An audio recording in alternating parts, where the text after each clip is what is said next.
Hey, how you doing? So I wanted to record a little video right now just to talk a little bit about what the hell I am doing with this stand-up comedy stuff. And I'll try to keep this as brief as possible, but I wanted to share a little bit about my thoughts with it. First of all, let's start with the facts. The facts are that, first of all, I've turned 50. I turned 50 in April, and I've realized that there's a lot of comedy has always been something I'm kind of obsessed about, and that I love, and I love making people laugh, and I love being on stage. Definitely a bit of a ham. If you know me, you'll know that already.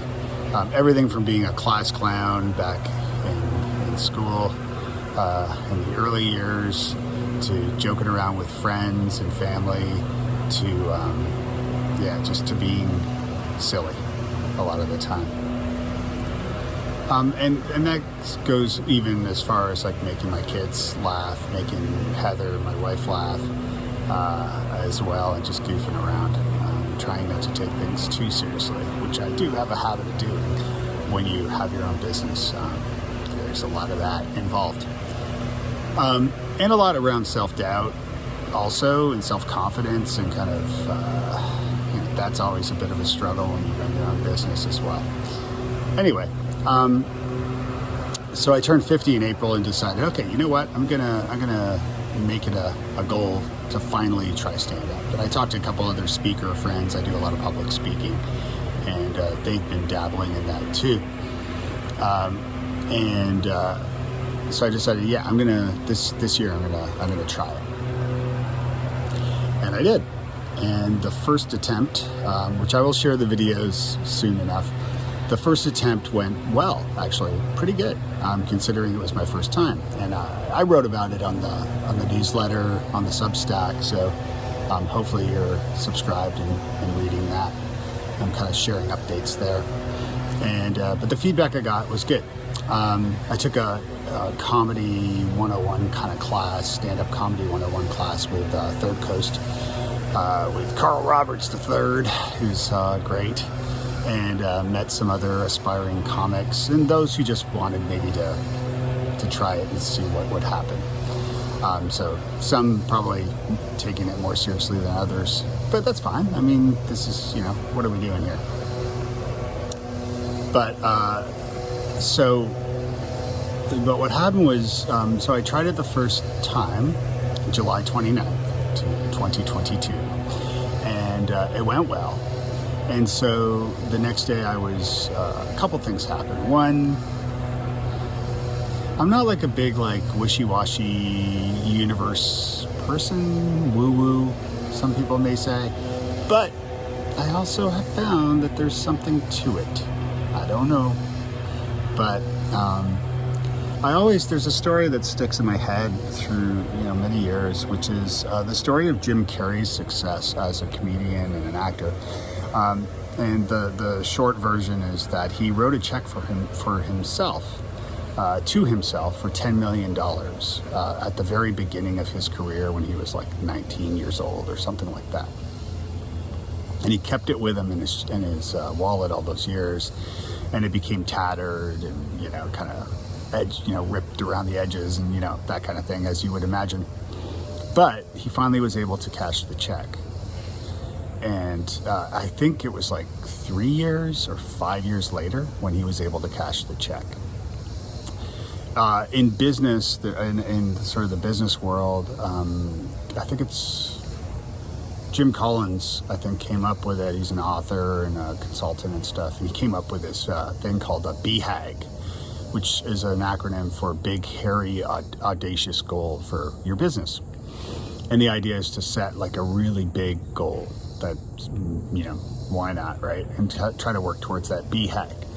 And so a BHAG, typically the rules of a BHAG is it's supposed to be over 10 years. But Jim Carrey's check was like 3 or 5 years, something like that. And I've started kind of believing a little more in sort of this manifestation idea, and been dabbling with poking at the universe to see what happens.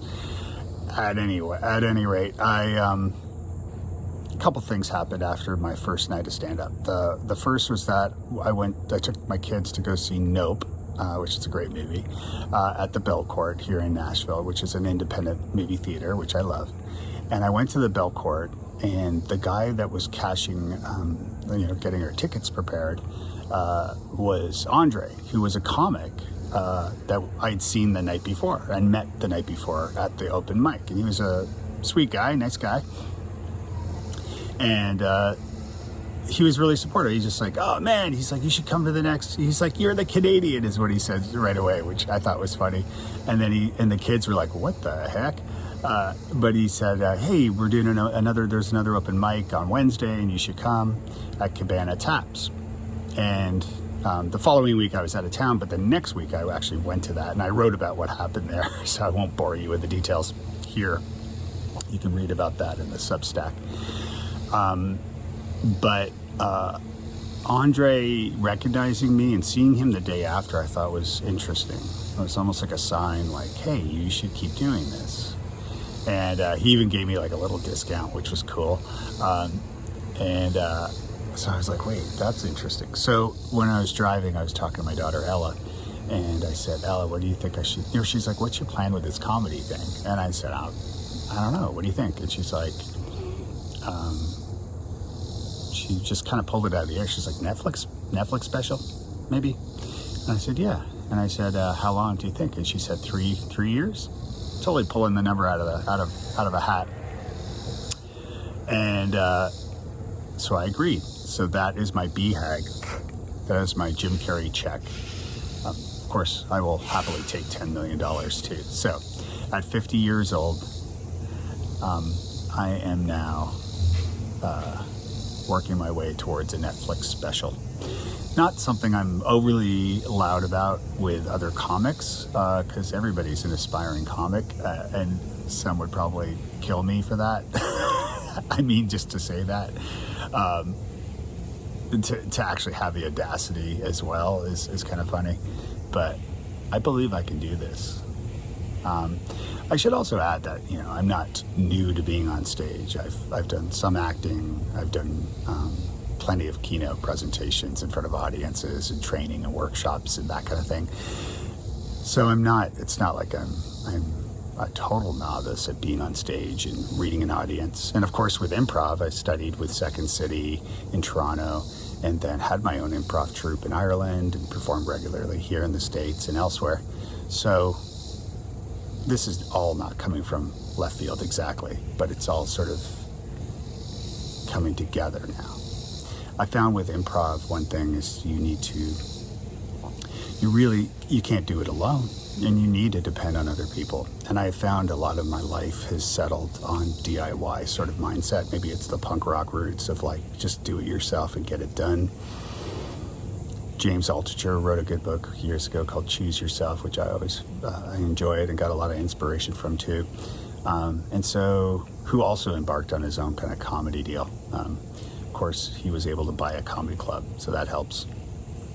At any rate, this is my almost 10-minute video after mowing the lawn, which is why I'm sweaty, to share just kind of where my head's at with all this stuff. And I'll do more of these as we go along the journey. I'm taking you with me. Don't worry. You can follow along if you are so inclined.